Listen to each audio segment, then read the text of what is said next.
Can everyone hear me okay? Yeah, up the back, can you hear me? I'm not that far away. So, welcome to Hare Krishna Valley. Good to see some old friends. Good to see some new friends. Good to have you all here. So Hare Krishna Valley is a special place. At least we think so. I mean, we live here, so we're probably biased. But we think it is a special place. It's significant, this place, because the world is full of problems at this point in time. Does anyone here know what I'm talking about tonight? The world's full of problems. Is that a fair statement? Yeah, okay. Everyone's nodding, so everyone's in agreement. So the world's got some problems, but the problem is people don't know how to solve the problems. Right? So here we teach people how to solve the problems that are going on in the world. We can solve all the problems in the world. We could do it in about 7 days. It wouldn't take a lot of time to organise things, but you need to know what to do. That's the problem.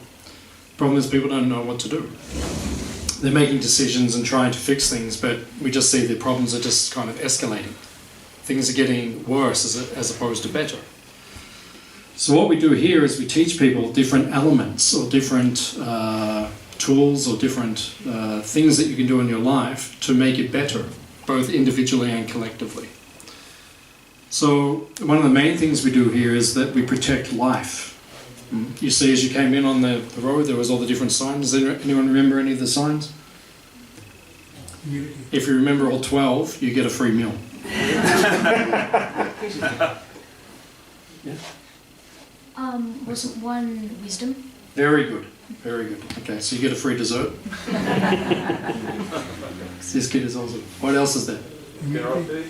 Which one? Generosity. Generosity, very good, very good. Anything else? Humility. Humility, compassion, very good. Yep. Purity. Uh-huh. Self-discipline. Yeah, self-discipline, very good. You're getting most of them, actually. Honesty. Honesty, very good. Yeah, very good. Got a few more there, but there's 12. But the point is the qualities are there. You know, what are we teaching people? We're teaching people particular qualities. How to be kind to Krishna. How to be kind to Krishna, that's important, yeah. And how to be kind to other people as well. So we're teaching people these different qualities. Like it says as you drive in. Did anyone read the sign just near the front, near the box? Did anyone read that one? No? Just as you drive in, it says Hare Krishna Valley just on the left end, there's a little sign there. It says leave your ego in the box. There's a little box there. And then it says on the sign that if you want your ego when you leave, you can pick it up, it's still there. It's up to you, that's optional. Otherwise you can leave it in the box, we'll keep it for you. But if you want to leave it there, you can leave it there also. So the point is when you come into a spiritual place like this, you have to leave your ego outside. And you have to pick up those qualities as you come in. And one of the most important qualities is compassion. So what we teach here is compassion. And compassion is not just for human beings, but it's also for the animals, and the plants, and the insects, and the birds, and the reptiles. And the Krishna's cows. And Krishna's cows, very good. This kid is enlightened. So after lunch, if anyone's interested, we'll take you over to see our cows. We have 27 now, I believe, cows and bulls, which are there, and very special animals. Now, what is unique? Cows and bulls are a boy or a girl. Cows are girls and bulls are boys. Yeah. So we say girls or boys, or we say cows and bulls, like that. So we have cows and bulls, 27. So you'll get to meet them after lunch. You can go and pat them, and you can be with them. And they're different because they're born here. We've just had a few calves very recently. What was the last one we had? Glory. How long ago? 4 weeks ago. 3 weeks ago. 3 or 4 weeks. Was it? Was. Gory was already 6 here. weeks ago. Was she already here? 5, 6 weeks ago. Oh, right. Yeah, time is flying. Yeah.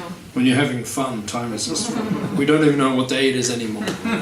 We don't know which year it is. We're just in bliss.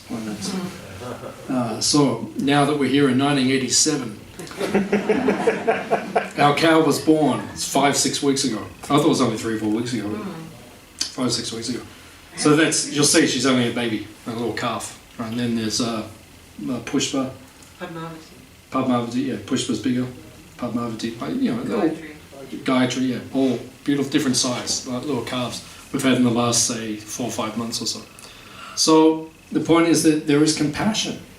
They're born here and they die here and they don't have to be fearful along the way. Right? Whereas the rest of the world is based on fear now. Right? Animals, they don't fearful. Like if people do eat meat, we don't. That's part of what we teach here, compassion, is that we don't eat meat, but if you do eat meat, you have to understand it's not healthy. The reason it's not healthy, I mean there's many reasons, but... We died animals. What's that? We died animals and it would hurt them. Yeah, it hurts them. So just before they're killed, right, they discharge chemicals into their body. Stress hormones, yeah. Just like, you know, if someone's about to kill you, you know, unless you're very elevated spiritually, you become very stressful. And all those hormones go into your body. So if that's what people are eating.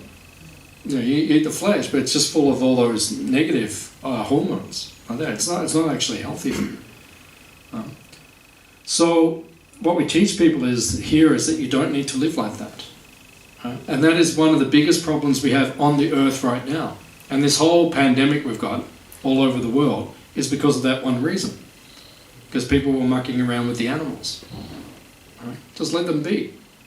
They don't need to be in wet markets. They don't need to be in dry markets. They don't need to be in any market. Like just let them do what they want to do. You know? Just like our cows. You can't touch our cows. You can't put them in some market or anything. We won't let you. Everything here is sacred. Everything here is protected. Right? We live with compassion, and that's why the vibration is different. And that's why the electric fence is there. What's that? That's why the electric fence is there. What was that? Electric fence, that's why it's there. Oh, that's why the electric fence. Yeah, the electric fence there, we keep everyone out. Don't you touch our cows. We will electrocute you if you touch our cows. It's actually to keep the cows in, but because they get a little bit out of control sometimes. They start jumping fences. Remember, was it last year when we got back in the middle of the night from the nightjar market? It's like 11, 10 at night. Who was that? Who was out? I can't remember. Yeah, we got back. It was a full moon night. It was or close to the full moon, very bright night. We're driving in, as you go over the little bridge. We look on the left there, and then it was quite late. It was about 11 or 12. We did a catering job, I think, in Torquay, so we got back late. We're all driving in, and then the cows. Was it the bulls or the cows? Yeah, someone had jumped the fence. Everyone was in the wrong place. So like, oh, no, we're all tired. Just want to go to bed. And you have to get out, get all these cows or bulls or whatever they were, back into where they should be. This is our life. It was probably the cows. They were getting audio. Yeah, probably the cows. Yeah. So the point is that we protect them. We look after them. Right? They're sacred. Right? And that is the mood which you have to... if people follow this all over the planet, we won't have these pandemics and all these things. They'll be abolished. Physically we'll be better. Mentally we'll be better. Spiritually we'll be better. On every level. So we can teach all those things here. So that's one of the main points of the Hare Krishna Valley, is that it's a sacred place. And people come in, they can actually learn these spiritual things. Just like here, Tarini's setting up this screen in front of the altar. Because what we do, we've cooked a feast today. But when we cook, we never ever eat the food before we first offer it to Krishna, to God. Yeah, we do. We do, yeah. Like Nanny does at home. Yeah, like Nanny does at home. Yeah, she always offers the food. Yeah. So we always offer the food. Because, just like if I invite you to my house, say come over for dinner, and then you come over for dinner, and then I've cooked a nice meal, and then you walk in, and then I start eating the food, and you're like, so why did you invite me over? And it's like, it's rude. The manners are not there. You sit your guests down, you serve them nicely, and then you begin to eat. The point is the pleasure is for the other individual, not for ourselves. We're secondary enjoyers. We enjoy, you still get to eat the meal, but it's secondary. You have to let Krishna have some. You have to let Krishna have it. Very good. Do you want to sit here? Because I'm getting to the points, but he's getting there a little faster than me. I know Krishna more than you. What's that? Krishna, I know more Krishna more than you. You know Krishna more than me. Yeah. It's starting to appear that way. My job is becoming quite redundant here. One time he killed a king cobra with 100 heads. He killed a cobra with 100 heads. Krishna did. Okay, that's a different story. We won't have that on this particular day, but we'll do. But if you're interested to hear more about that story, please approach Arjuna after. And he will enlighten you as to the 100-headed cobra who was killed by Krishna. It's a very interesting story, but we'll save that for another time. So the point I was making, which I can no longer remember, but it was that... Don't eat when you invite a guest to your house. Yeah, so you don't invite a guest to your house and then you start eating, right? So in the same way, what we do, we take it a step further, right? Because before we eat the food, we first offer it back to the Supreme, back to a higher power, back to God, to Krishna. Krishna for us, God is this blue person who's in all the pictures. He's a blue cowherd boy, right? We see God a little bit differently to the way other people see God. Some people just see God as an energy or a light, right? Some people see God as an old man, like Michelangelo painted him on the Sistine Chapel on the roof. Then he's an old man and he reaches out to humanity and humanity's reaching out to him. And he's he's got white robes and he's flowing white hair and everything. Very ancient, very wise. We don't see him like that. We see him as a 16-year-old boy who is very playful and very full of spirit and full of enjoyment and likes to have unlimited pleasure and fun with his friends. But he happens to be blue. We can take that. We can accept that. And sometimes people say, well, you believe in very strange things, but then all you guys go and watch, Avatar movies and stuff like that. The guys are blue anyway, so it's like, and look at, what's the two biggest movies in history? The Avengers and Avatar. Right, number 1 and 2. I mean, look at the creatures in those movies. And then you come to our place and say, oh, you guys believe in a blue god. What about boy? What's that? What about boy? About boys? No, blue is like a movie with a bird. And he's all blue. You talking about the Avengers? Or? I think he's talking about Blue, the movie. Yeah. Oh, Blue the movie? Yeah. Oh, cool. Yeah, I haven't seen that one, but I thought maybe we can see that one again later. But this is the point. People believe in all sorts of stuff. It's an interesting psychological point. Like, why do people even go and see these movies and they say, oh, it's not true, it's just fantasy?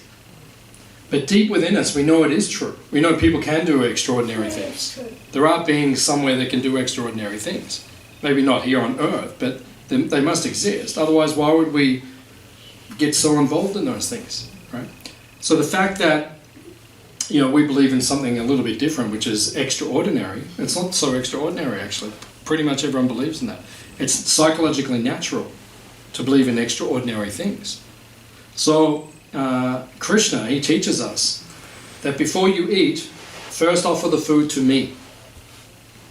You don't just eat it straight away, but first offer it to me. Because it's just respect. Because he gave it all to us. Where does all the food come from? You didn't invent it, right? You can pull a carrot out of the ground, but you didn't make that carrot, you didn't create the carrot. So Krishna's just saying, all he's saying is, just offer whatever I give you to me, just out of love. It's just a very simple concept. And if you do that, you develop love in your heart for him. And if you develop love in your heart for him, then your life becomes very sublime. It becomes very peaceful. And it won't come peaceful if you don't do it. What's that? If you don't do it, it won't come peaceful. Might come what? Peaceful. He said if you don't do it, If you don't do it, you won't become peaceful. Yeah, that's what I said. Yeah. If you don't do it, you won't become peaceful. Right? So you be peaceful. You offer your food to Krishna. And you'll be cursed. Cursed. Like, I'm giving the talk, not you. The people didn't come here to hear this. You're going to be cursed. We'll curse you if you don't offer. No, it's not like that. But there is karma involved. That's the point. There is karma involved. Maybe not cursed, but karma at least. Okay, if you eat meat, then okay, we could say maybe cursed, because then you get heavy karma. Right? You kill the animal unnecessarily. You eat the animal. The karma that the animal had to go through, you also get that energy. That's heavy. So you could say that's like a curse. But if you eat the carrots, you pull them out of the ground, but then you don't offer them to Krishna, there's still some karma there, because you still took life in order to sustain your life. So what we do, we offer the food to Krishna. That's what Trini will do soon. She'll bring the food, she'll offer it. And then when God, he accepts it, he blesses it. And then he takes all the karma away. Right? And then whatever we eat is touched by him. It's called prasadam. Prasadam means purified. It has spiritual energy. And then when you eat it, you become purified. It's like food yoga. Just by eating, your consciousness becomes purified. You become enlightened. It's very powerful. Right? It's tangible, actually. I've been doing it for over 30 years. It's tangible. Right? I notice the difference. If I eat something which is not offered to Krishna and something that's, I notice the difference. Very different. So this is just a simple thing you can do in your own home. It's not hard to do. Right? So we teach these things at Hare Krishna Valley, how to be compassionate, but real compassion. Not this false compassion. Just like a few years ago, we went for a holiday up to Sunshine Coast. We went to visit the Australia Zoo, which is Steve Irwin's zoo. Right? But it was disappointing on one level. Right? Nice on various, you go there and you see the animals, and it's very, very nice. But then you go to the cafe, and everyone's just eating chicken and fish, and it's like, okay, let's look after all the animals because these are special, but let's just kill all these ones because they're not special. Like, it's not enlightened.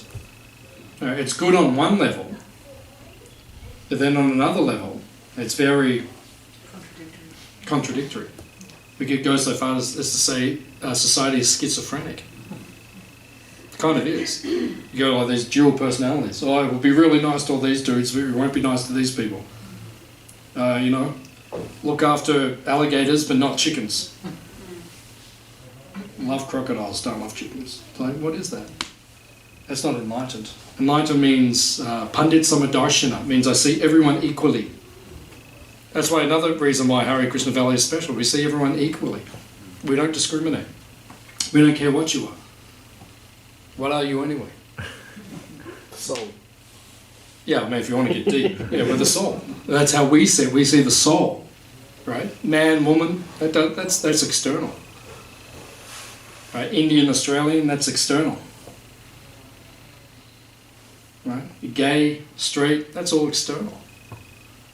Everyone gets too caught up on these things anyway. These are all superficial things. Everyone's always marching on the streets. I see marches all the time. Gay rights, right? And then, what else? Black Lives Matter. All these different marches. And it's good because they're trying to break down barriers, but we take it to a whole nother level. We just obliterate all the barriers altogether. We just see everyone's spiritual. Let's go and have a march. Everyone is spiritual. Yeah. Cha, cha, cha. We're all spiritual. We're going to march down the street. We're spiritual. What are you going to do about it? Change. What's that? Good idea. Yeah, good idea. I don't know. Yeah, I mean, we get a lot of publicity. But, yeah, right. But we do it peacefully. That's the point. That's how we do it peacefully. We tell people, you come here and we'll teach you how to be peaceful and spiritual. Right? But genuine peace and spirituality, not just pseudo spirituality. The world's full of pseudo spirituality these days. People just look at you like really spiritual like.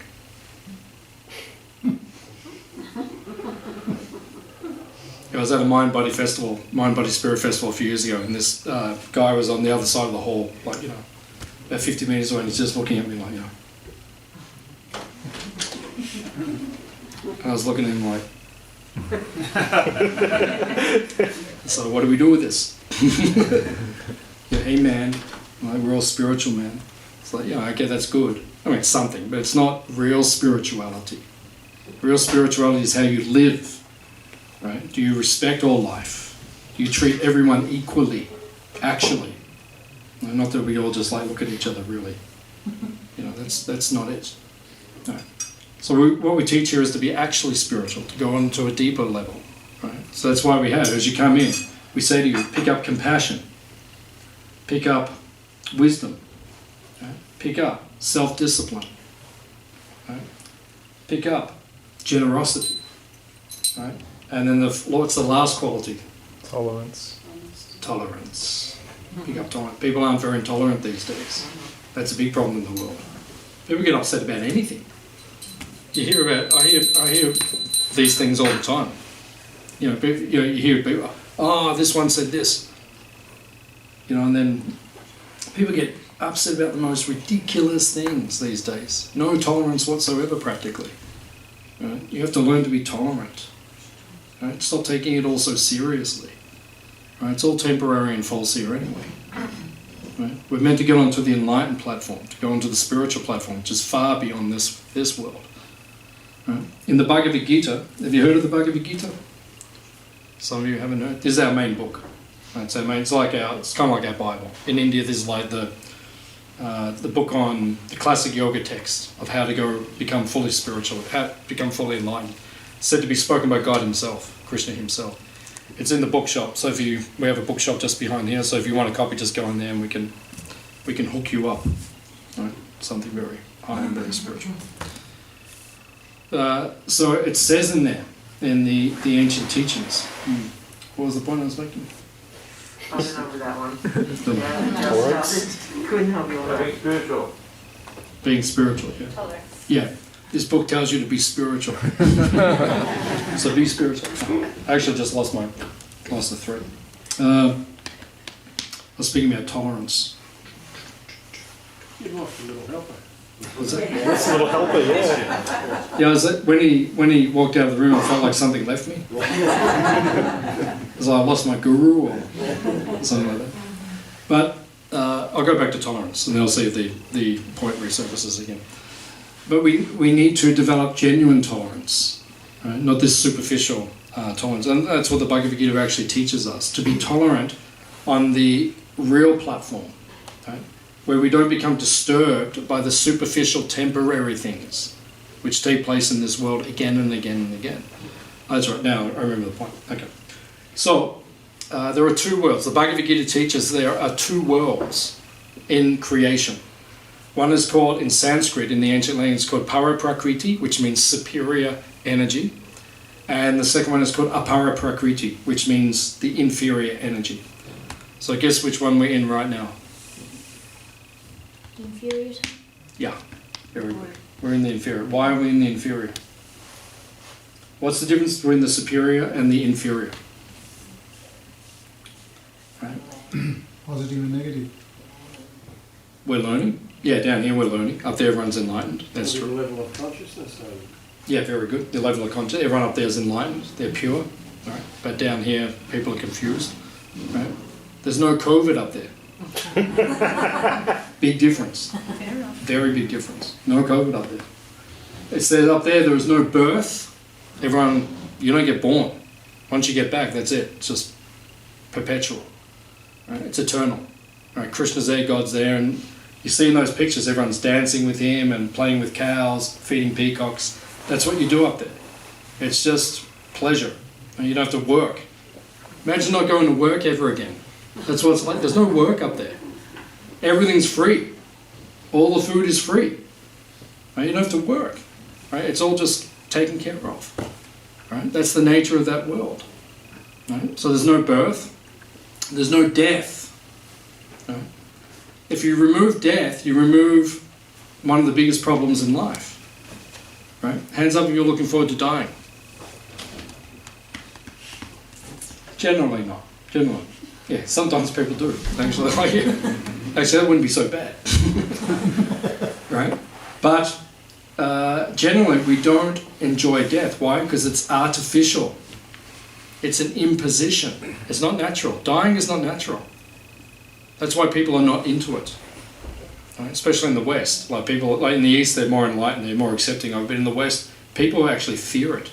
I saw my father the day he passed away. He was fearful. It's like he was fearful. Now, why was that? A lack of enlightenment. Right? Because it's artificial. Because the soul doesn't die. Krishna says in the Bhagavad Gita, it's when you change your body, when you reincarnate, it's just like putting on a different set of clothes. Like tomorrow you'll put on fresh clothes. Right? Most of you. Some of you don't. But, you know, we're not judging anyone. But, you know, some people, they don't do that. But many of us, we put on fresh clothes every day. Right? So Krishna says, it's just like when your soul goes into another body, you're just putting on another dress, that's all. It's the same soul, but you're just dressing differently. Right? Maybe in this lifetime you're a man, maybe next lifetime you'll be a woman. Right? Just a different dress. Right? So, in the Bhagavad Gita, Krishna is teaching this science. In that world, there is no death. You don't have to die. That's why it's difficult in this world, because the soul actually doesn't die. So you go back to that world, there's no birth, there's no death, there's no old age. Right? If you could choose the age you would be forever, what age would you choose? Choose anything. You can say whatever you want. There's no judgment. 25? 25, cool. Yeah, 23. 24. 23, 24. Do I have a 26? Yeah, we've got the consensus. 23 to 25. Most people are saying that's like, you know, that's the key. So you look at Krishna. He looks about that. He's about 25. Right? About that age. Right? So he never goes past that age. But why would you go past that age if you didn't have to? But you can't do anything about it. Just like I was listening recently, I read some article or something, and they're saying, oh, we're really close to like stopping the aging process. Right? That is delusional. That is delusion. Okay, you can slow it down. You can't stop it. Stop it. You can't. The person who set it up is much more powerful than you. Where you just think you get a couple of injections, you're going to like, you know, oh, I'm going to stop aging. You know, I'm just going to be like this forever. Like, it doesn't work like that. Right? But there is a world where you don't get old. Right? You just get 25 and that's it. Forever. You wake up tomorrow and you're 25 again. So You why wake do up you again. do it then? What's that? Why do you do it?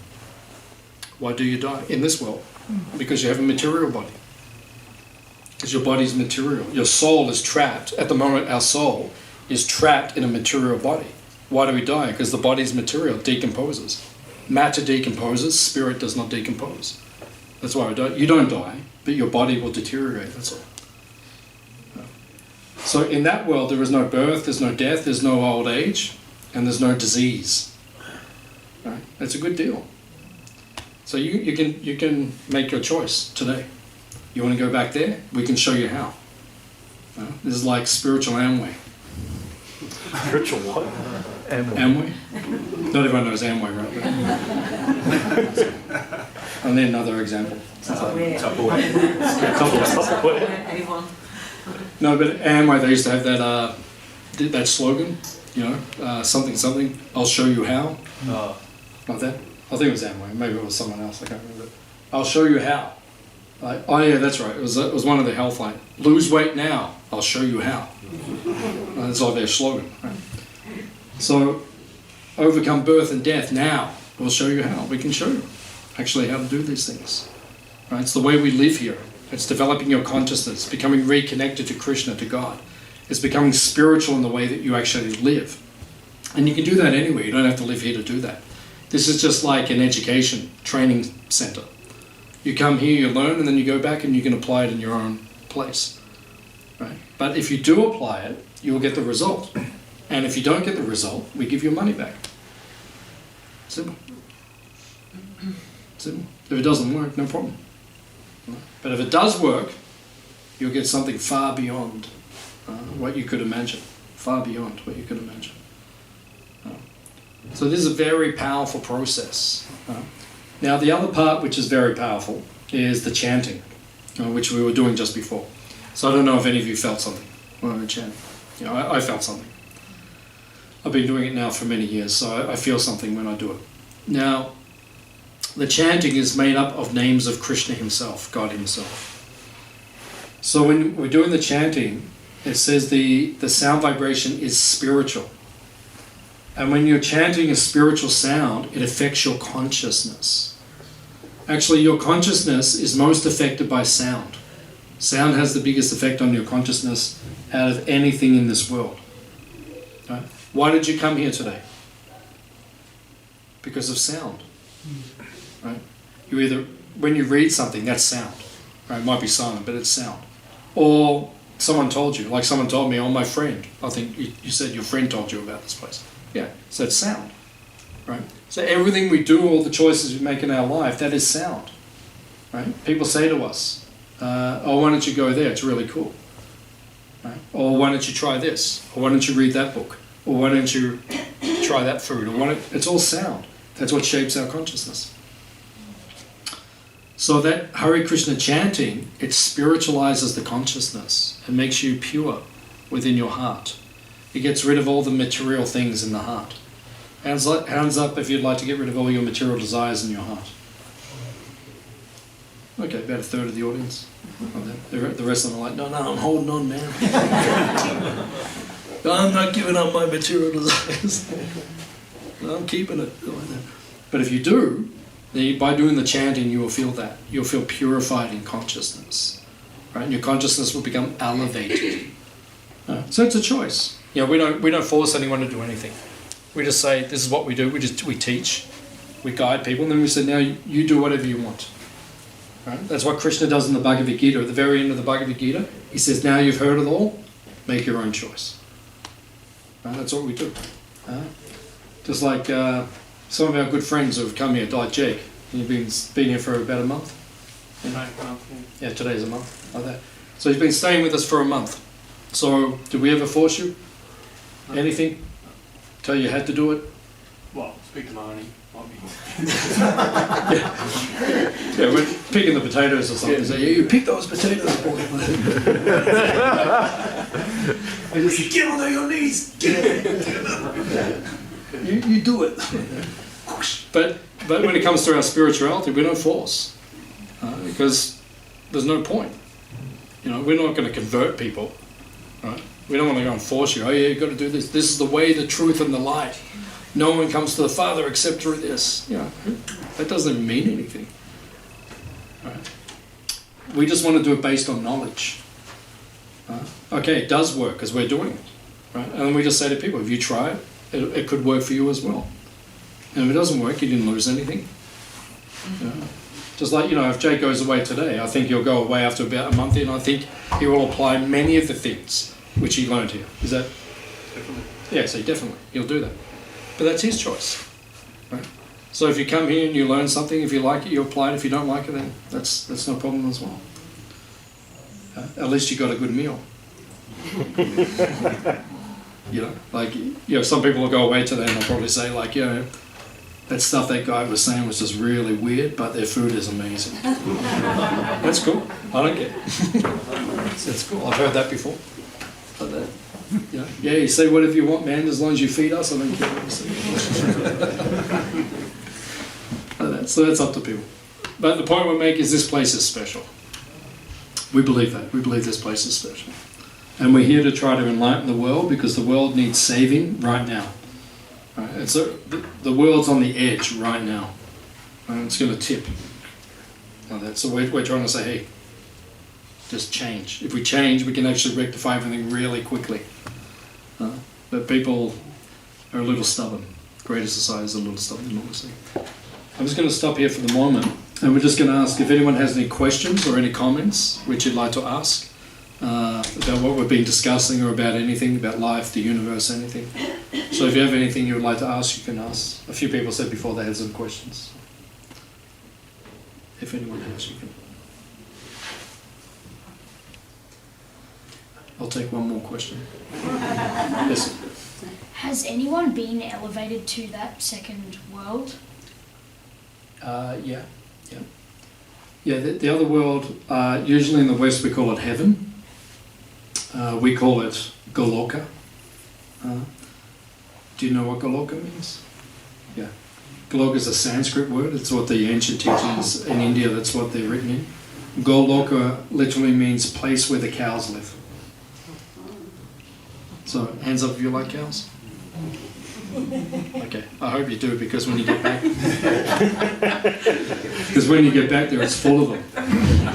You think we've got a few, like up there, it's like, it's packed. I'll get to you in a minute. So the place is packed. It's full of cows. So then, to get back to that place, it requires purification. We have to become pure. But occasionally, someone comes from there to here. Like we came from there. We used to live there too. But then we came here. We forgot that we lived there. And now we're down here, and now we're trying to wake people up and say, hey, let's go back. But occasionally, someone who comes who doesn't forget that they came from there. Like Prabhupada, who was the founder of our movement. He was a pure soul. Or someone like Jesus. They're very pure souls. So that occasionally they come down and they say to everyone, hey, you know, maybe it might be good if you come back to this other place. This other place is better. Does that answer your question? Yes. Well, you answered, yeah. But the problem is, even when they come, people forget why they came. Just like Jesus came, and now we all forgot why he came. So when it's his birthday, we do something that's got anything to do with him. Or the day he died, we do something that's got nothing to do with him. Right? We give out chocolate rabbits in memory of Jesus. Like, what's the connection? Oh, we saw that video, that Scottish girl, the kid. She's going, you know, she's questioning her dad. This little Scottish girl. It's very funny. I can share it with you on Facebook. There's a little girl, and she's saying to her dad, so what's the egg about? You know, like, what's the egg? What's that got to do with Jesus? And the father's like, oh, can't answer the question. What's the rabbit got to do with Jesus? It's like, you know, what's the... I mean, we know, okay, it's symbolic, the egg is life and all those things, but if you think about it, really, what's it really got to do? Like, who brought that up? You know, probably Nestle or Cadbury. There'll be someone behind it if you go back. And that's a good question. I say to my daughter, it's got nothing to do with it, it's just a corporation making money. Yeah. Well, the Coca-Cola designed Santa Claus. Yeah, they didn't design it, but they took it. The marketing. Yeah, they took it. They took the image and then smart. Like that. You had White cows. why cows, as opposed to other creatures, why they're special? Yeah. We have to ask the person who set it all up, and he's up there. So I can't give you the direct answer. Sometimes I think about it myself. You know, why did he choose the cow? But he did. So all life is sacred. All creatures are unique, and everything should be revered and respected and loved and cared for. But the cows do have a special potency. There's something special in them. And when you spend time with them, you actually perceive the energy they have within them. And if you spend a lot of time with them, they actually calm your mind and they purify your heart. They have like mystical powers. They're not the only creature that has mystical powers, but they actually have like a very special potency, which is within them. Within the ancient teachings, it says they represent Dharma. Dharma means goodness. And it says in the ancient teachings, wherever they are protected, everything will flourish. And wherever they're not protected, everything will be inauspicious. And we see the world now. They don't look after them, and the whole world's becoming problematic. Another question too is, why do people, you talk about heaven or Krishna's world and here, people that, you know, take their lives earlier, so what happens to those people, the soul's not ready to go? Or is it ready to go and that's why they do it? If someone commits suicide? Yeah, because I used to deal with a lot of that, you know, so Yeah. If you commit suicide, you become a ghost. Yeah. That's what the ancient teachings teach us. Because say this body I'm in now, Mm. when you're born, it's already like predestined how long you will live naturally. So say this body's meant to live to 88, but then at the age of 54, I make the wrong choice to end the natural life of the body. So that means for those years which are remaining, I have to wander as a ghost. And that's why ghosts, I know if you believe in ghosts, many people do. Mm. You know, we're not forcing anyone to, you have to believe in ghosts or else you're not going to get dessert. But, but many people do. Many people do believe. So ghosts, quite often they try to get into other people. You know, they go in and they, you know, and some people they become like ghostly haunted, you see, they become like disturbed by a ghost. The reason the ghost does that is because the ghost doesn't have a body anymore. Okay. So he wants to get in your body so he can feel the pleasures of your body. So that's why they do like that. So that's what happens. That's our answer. I always ask why, and it's more of a question again, Okay. why people pass away at different times of their lives, like, you know, the floods in Toronto, you know, the two people that got, why do different ages, like children Yeah. still born? Why do people- that are, why do the ages? Yeah. Why does that all happen? That is answered by the understanding of karma. Okay, That's all. Everything is karma. Everything in this world is karma. okay. Everything. Right. So everything that happens to you in your life, that's your karma. That's from your previous lives. That's what you deserve.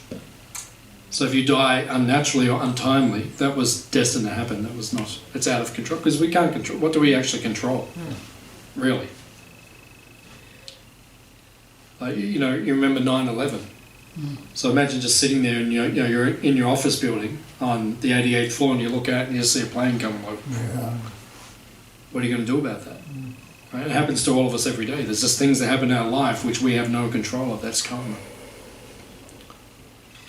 Can you explain the actual, I mean, karma's come up a bit in this conversation exactly, and we hear it, exactly what is karma? What is Is it that? punishment? Obviously it plays a big part in our day-to-day life, but you know, can you give us, you know, the principle of what Of what it is. karma actually is Yeah. and how it operates? Yeah, that's a good question. Yeah, so there's actually, according to the Bhagavad Gita, there's 3 types of karma. The first one is called vikarma. Vikarma means bad things. Because we all have bad things happen in our life. Anyone here had a bad thing happen in your life? Okay, oh, once. Wow. Even the young people are getting it. It's true. It's true. And by the time I was 5, there was bad things that happened. You know, my brother took my ice cream and stuff. I was like, that's bad. I'm telling you, I suffered. I suffered. It's all about Huh? perspective. It was your karma. I'm not asking you. It was unjust. And it was improper conduct in this world. And I did not deserve that. Have my ice cream taken at 5 years old. No, you're right, it's karma. Everything is karma. So vikarma means the bad things. So if bad things happen to us, just, you know, if you just slow down for a minute and think about it, there's probably a good chance in your previous life you did something bad. So we're not victims. We actually caused it. We always blame everyone else. Oh, something bad happened to me, or you did it to me. No, you didn't do it to me. I did it to me, actually. Right? This person is just giving you the karma. But you actually created the karma in your previous life. Does it make sense? Right, it's logical. Not easy to accept for our mind. Right? Even though I've been practicing this for many years and I fully accept and understand it, but sometimes when things happen to me, in my mind I think, why is that happening to me? Right? So that's, to actually accept it fully, that's a very enlightened state, a very elevated state. So then the second type of karma is just called karma. Karma means good activities. So you do good things for people, good things happen to you. Like some people are just born rich. Right? Some people are just born intelligent. Some people are just born beautiful. Right? Some people, all these gifts are given. That's because of good karma that you did previously. But you see in the world these days, you see there's always a mix in life. No one gets all good or all bad. It's always a mix. Like, so you look at Prince Charles. I'll just take him as an example. So super rich, right? Money doesn't even mean anything to them. There's not even a concept of money. It's just whatever you want, you get it. You just say, I want that, I want that. That's it. But that's the good side. You know, I mean, all of us, that would be a good thing to have, because then you don't even have to think of that whole equation.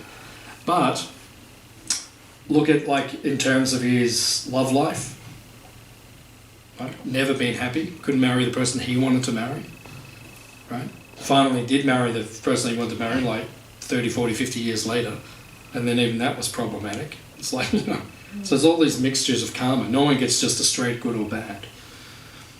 But then there is the third type of karma, which Krishna speaks of, called akarma. Akarma means spiritual activity or no karma. It means you're doing karma, but you don't get reactions anymore. That's what we do. That's the spiritual art that we teach. So, just like before, we offered the food to Krishna, that's called akarma. Because there's karma when you eat the food, even if it's vegetables, because, you know, you took some life, you took the carrot's life. But then when you offer it to Krishna, it becomes a spiritual activity. He cleanses the karma away. And then when you eat it, you just get akarma, or like a spiritual reciprocation, which purifies your consciousness. Does it make sense? Yeah, so these are the different types of karma which are there. Who asked that question? Oh, you did, yeah. Is that okay? That's good, yeah. Yeah, that's the answer. You had a question? Yeah. No, okay. Any other questions?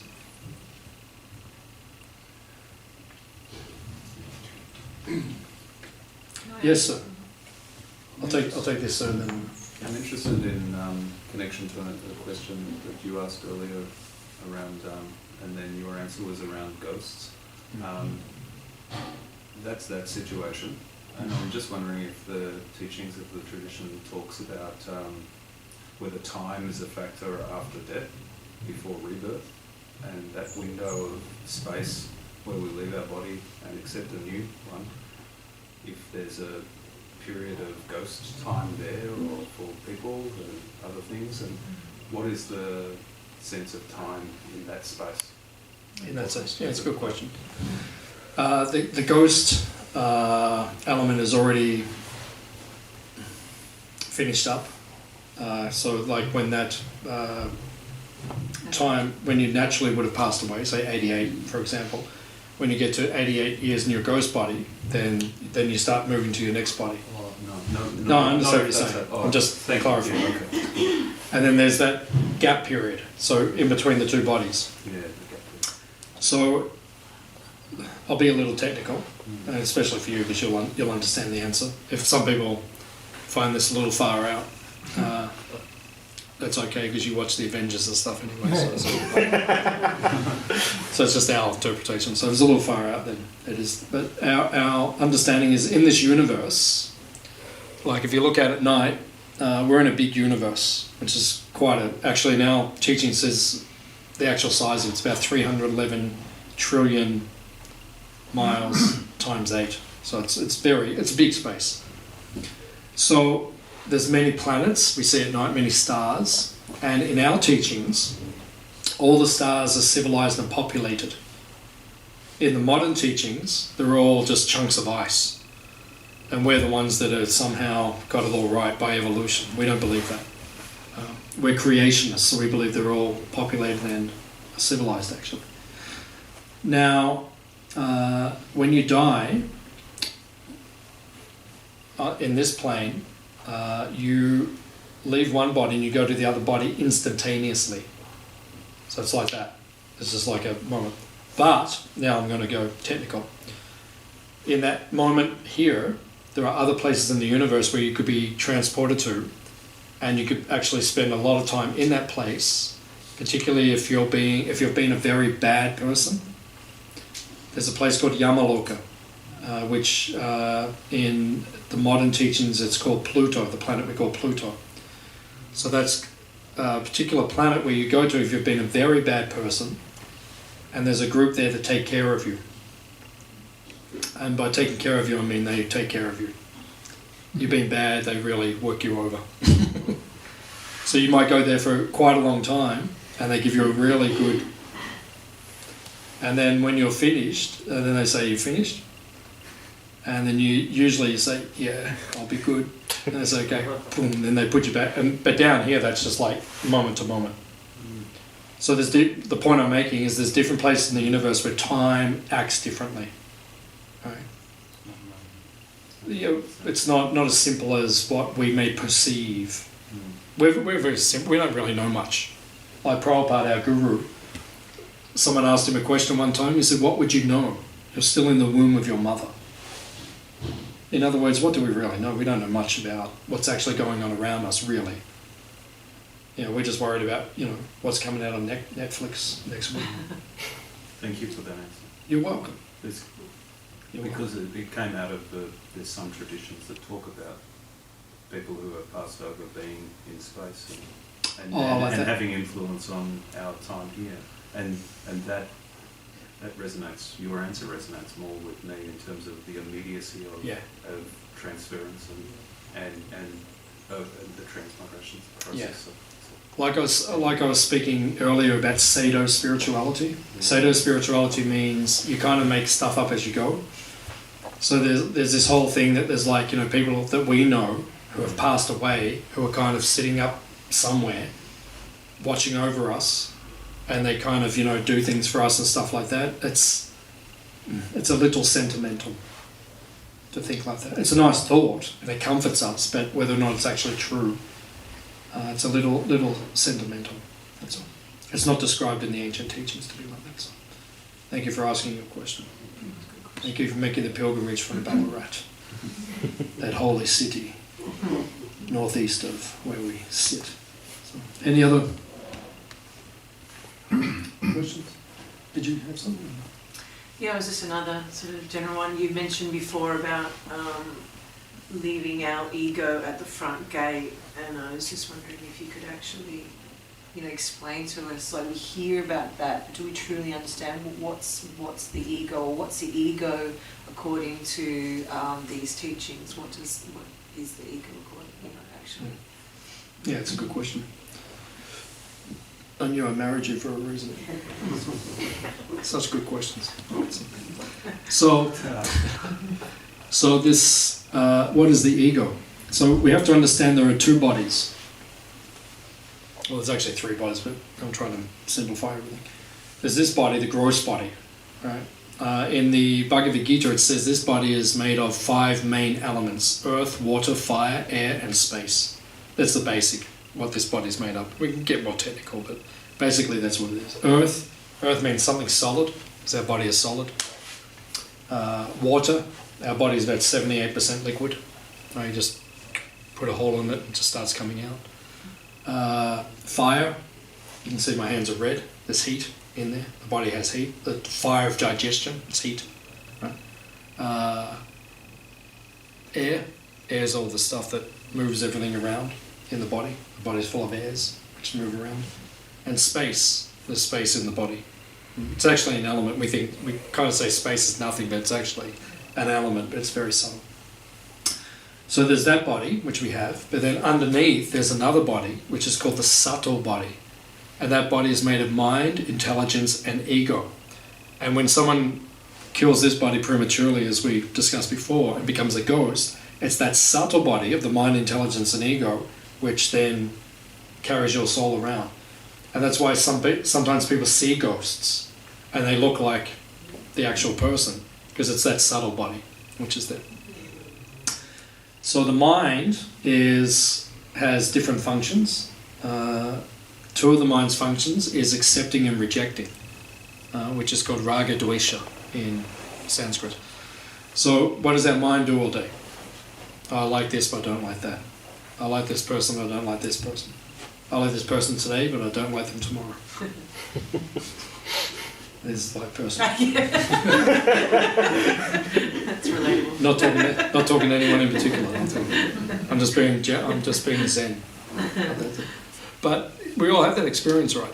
Like sometimes, the person you like the most in this world, which for me is Atuya, but there's days where it's not exactly like that, and vice versa. Right? Probably more vice versa. But that's reality. Right? That's just the mind. It's just the mind, because it's the same person. But yesterday was like, I really like that person. Today is like, I really don't like that person. And tomorrow, I really like that person. And next day, that's just the mind. Right? But that's what we're covered by. The mind does that, accepts and rejects. The mind also has three other functions: thinking, feeling, and willing. Your mind thinks about something, and the more you think about it, right, then you begin to feel, well, what would that be like if I had that? Just like, what do they make for dessert today? Halibut? Oh, is it? No, we had that last one. I'm not sure. It's apple crumble. Apple crumble. Apple crumble? Yeah, yeah. Okay. Okay, so apple crumble, right? So some people, they just love apple crumble, right? And I hope this is a good one.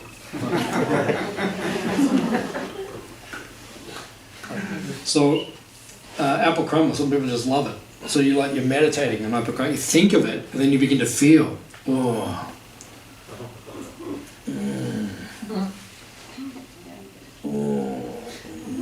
Right, the apple crumble, that's what the mind does. Thinking, feeling, and then willing. I have to have it. Nothing will stop me. I will have it. I will kill this person if they get in the line before me.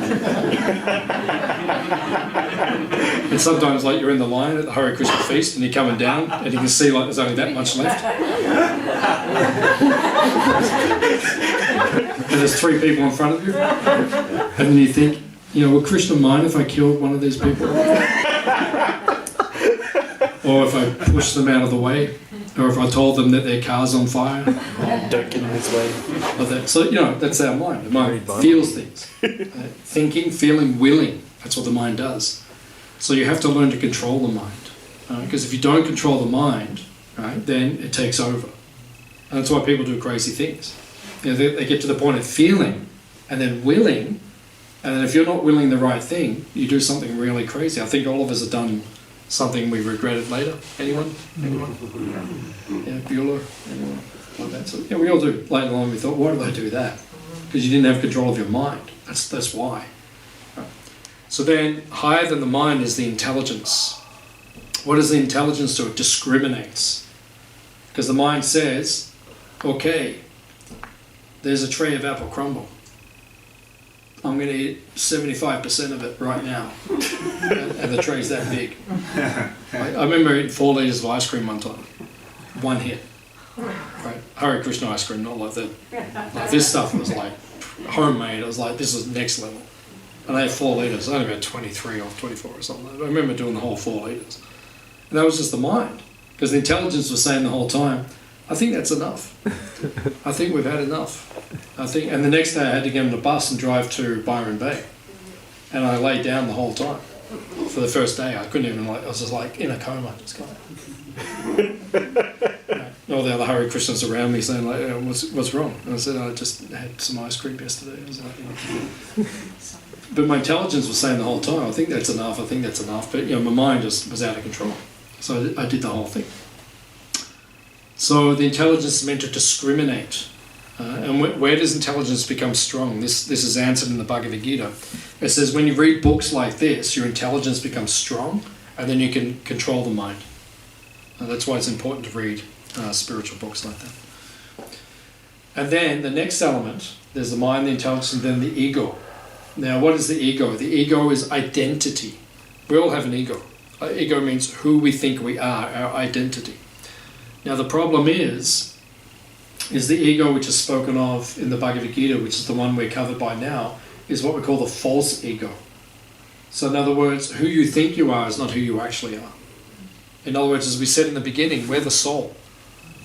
And at this point in time, we're not identifying as the soul, we're identifying as the body. So when we talk about our ego, it's very much to do with the body. Right? Oh, I'm a woman, I'm a man, I'm black, I'm white, I'm a doctor, I'm a lawyer, I'm Australian, that's all just ego. That's who you identify with now. Right? So this ego that we think we are, this is all temporary. Okay? Now, what is our real ego, our real identity? In the ancient teachings it says, Jivera Srupahoy Krishnera Nichadas, which means I am Krishna's eternal servant. I'm the eternal servant of Krishna, or God, and all of his parts and parcels. That's who I actually am. That's who I am. And when I identify as that, I'm happy. And when you don't identify with that, that's when you become unhappy. Like sometimes people say, oh, I'm not happy in my life, so it's because you're identifying with your false ego, who you aren't actually. that which is not. If you're not happy, it's only because of that. Because I'm identifying with someone and I'm trying to enjoy and exploit in this world, but that's all false. But when you understand who you actually are, that I'm spiritual and I'm meant to serve Krishna and everyone else, then you become happy. That's what we teach here in Hare Krishna Valley. So it doesn't matter in which religion you believe in. It's a serving of the higher self then? Yeah. You can be any religion like that. Even the religions are somewhat, even that's a ego status to a degree. Like, because you can say you're a Christian or a Muslim or a Hindu or a Buddhist or a Jew. They're the 5 main religions, right? But then if you ask me what I am, you say, Keshava, what are you? Are you a Christian? I say, yes, I actually am. Because I follow Jesus' teachings. Am I a Buddhist? Yes, actually I am, because I practice Buddhism. I practice the teachings. Am I a Hindu? Yes, I am, because I'm a Hare Krishna. It's part of Hindu. Am I a Jew? Yeah, if you go back to the Old Testament, the good teachings, yes, I actually follow that. Am I a Muslim? Yes, I am. Because the good part of the teachings, the Islamic teachings, yes, I do follow that. So even that's somewhat of a external, and then people have wars, like over now, they're fighting in Israel and Palestine. They're all killing each other. Like Jews, Christians, Muslims, all this, everyone's starting to fight and kill each other. But that's all artificial as well. Brainwashing. It is, because if you've got Jesus and Muhammad together, do you think they're going to fight? No, that's right. Yeah, I'd imagine they'd be embracing each other. And then the people who say, I'm their followers, they kill each other. Like, it doesn't even make sense. So even that is somewhat egotistical as well. So if you feel like you want to follow a particular teaching or a particular path, that's your prerogative, that's fine. The reason I follow this path is because I find it the most complete in terms of the teachings which are given. Because, no, not for me. I'm speaking comparatively. Like if you compare the teachings, like if you read the Bible, it's simplistic. Right? The Bible's not elevated in terms of its message. Don't kill, don't adulterate, don't lie. These are simple teachings. They're not like high teachings. And the Bible, like if you read the Bible or the Quran, it's mainly dealing with those kind of teachings. They're not extremely elevated. Right? So it's not wrong, but it's preliminary or basic. Whereas the teachings of the Bhagavad Gita, when I read them the first time, comparatively, because I'm not hung up like, we're the best and we're superior, but when I read the teachings comparatively, they're much more evolved. That's why I follow it. That's all. The teachings are the same, but it's much more evolved. Right? So it's not that one's better than the other. It's just they're meant for people on different levels. Because some people aren't ready for this, so okay, then do those things.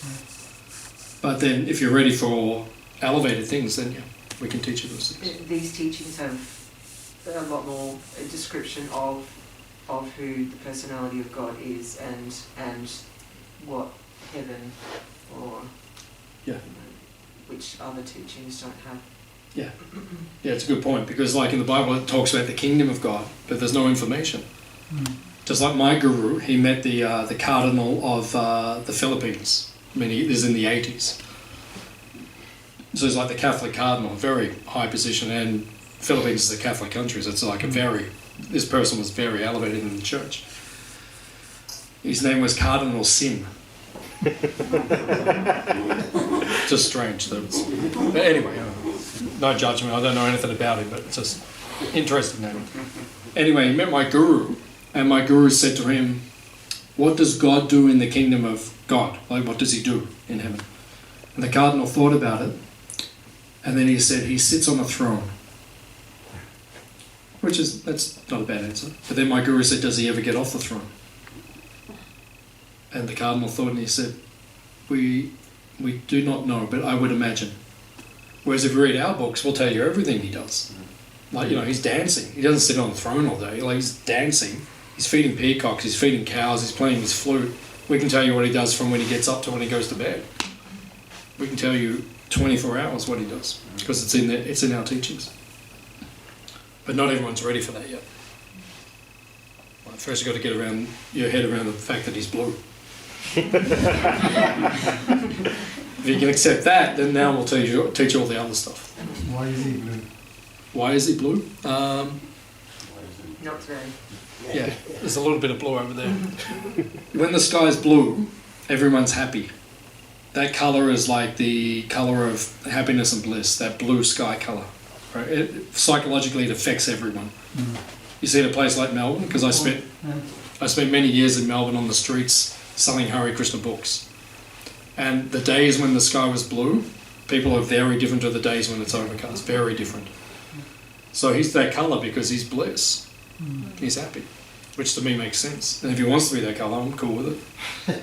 I'm not going to argue. Like, how come you're not green? How come you're not yellow? It's like he actually is in other forms. He takes those colours, but in his original form, he's bluish.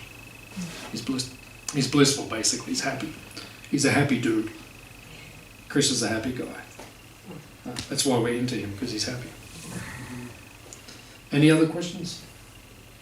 Yes, sir. Just the whole talk with the last little bit. Yep. Made me think of, is it the teachings of Maya, like so distraction? Maya, yeah. Yeah. Are you able to elaborate some more on that? 'Cause, What is Maya? hmm, Yeah, the word Maya, the mind. yeah, it means illusion Yeah. or distraction. You can, like that. So basically, this whole world is Maya. It's illusion, which means that originally we're the soul. We're spiritual. Originally, we were in that spiritual domain with Krishna. We came into this world, which is called Maya, which means illusion. So basically, it describes everything we're going through here is actually a dream. But inside the dream, like sometimes you have vivid dreams. Probably most people do. So when you're in the dream, like it's pretty real. You know, even like sometimes I'm in the dream, and then something. I remember I had a dream recently, and someone was chasing me. I get chased a lot in dreams. So if someone analyzes dreams, tell me what that means, because my whole life I get chased a lot. So I was getting chased, and I was cornered, and then they were about to get me, whoever was chasing me, but then I started thinking, oh wait a minute, this is a dream. And then I kind of looked at the dude and said, you can't really do anything. And he kind of goes, man. It's like yeah, and then I woke up and then it's all gone. But up until that point in the dream, it was very vivid, and it was fear was in the dream. So everything we're doing down here, because the soul is asleep in one sense, we're not identifying with who we actually are. We're just in this dreamlike Maya illusory state. So everything you're experiencing here is just temporary. That's what Maya means, temporary illusion. So basically this whole world is that. And we're meant to become enlightened and go back to that original state. So, good question. Any other questions? Yeah. I was just wondering, is the teaching of Krishna or of God, is it a dual or a non-dual? Like, is it external, as in Krishna's there or somewhere else, or is it an internal, as in Krishna's within? Oh, like is he a person outside of us, or is he? To us, or is it within? Is that? He's both. Yeah. Okay. Yeah, he's both. Yeah, he's his own person, and he's got his own world. And when you get there, you walk in, and he'll be there, and he's got his whole thing going on, and he just wants us to be a part of it. Yeah. But as Prabhupada, our guru, says, you have to learn to cooperate. At the moment, we're not cooperative, so we can't get back in. Because if we get back in, we'll start thinking, I want a bit for myself. Yeah, like I'll do the service stuff, but I want a bit for me as well. And he's like, it's not really the right place for you. That's why he gave us this world, to exhaust that kind of mentality that we have. But to say that he's within as well, he's simultaneously within, because he's omnipotent and omnipresent. He's omniscient. So it means even though he's there, like the sun, but the sun, in one sense you can say the sun's in this room right now because there's heat and light. But the sun's over there. So in the same way, he's in his own world, but he's everywhere simultaneously because he's all powerful. In Sanskrit we say Savagya. Savagya means he knows everything because he's everywhere simultaneously. So he's in our heart, but he's also outside. Does it make sense? Yeah, it's complete. Because some people say, oh, no, he's only within, or he's only in energy, or he's only a light, he's only this, he's not only anything. As soon as you put any limit on him, He's not God. yeah, he's beyond. You know, when we go to him, we just say, you know,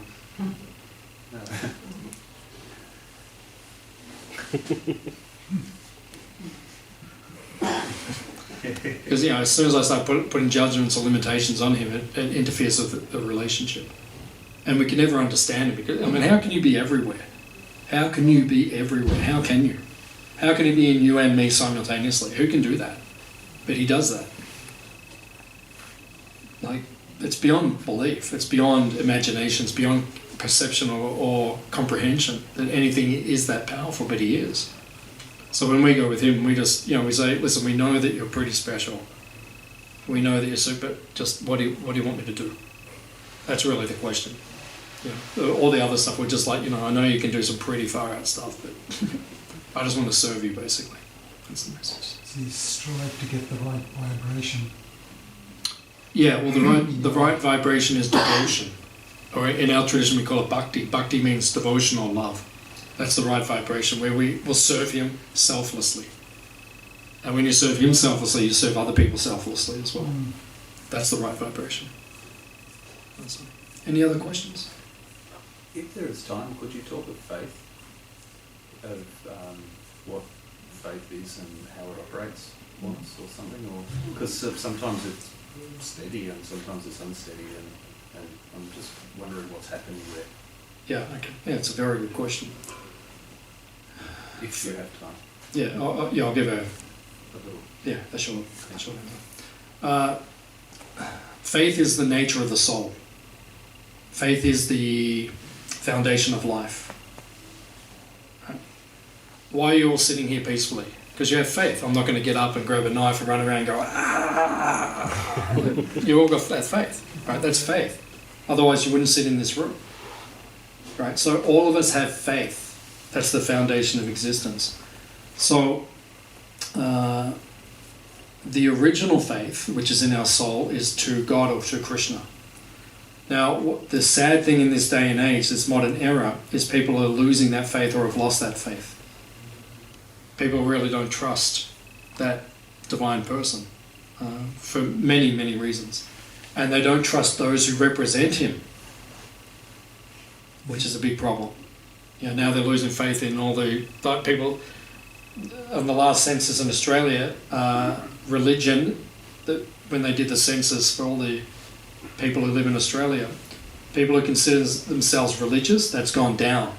It's going down each time. Every 5 years when they do it, it goes down. Spirituality is going up. People are going more spiritual but less religious. Why? Because they're losing faith in religions. Because you don't know, is the priest doing something he shouldn't be doing, and so everyone's losing faith. Is it our expectations that we trade with the higher self? If you do this for me, I'll do that for you. Yeah, that's part of it. That's part of it. But also, we're just losing faith. So faith is being lost in, and then faith is being lost in all the areas of life now too. People don't trust other people because there's so much crazy stuff going on. People don't trust politicians because we know when they make promises, they're not going to keep them. People don't trust so many things. So faith, as you said, it goes up and down. Now, we'll talk about faith in spiritual life.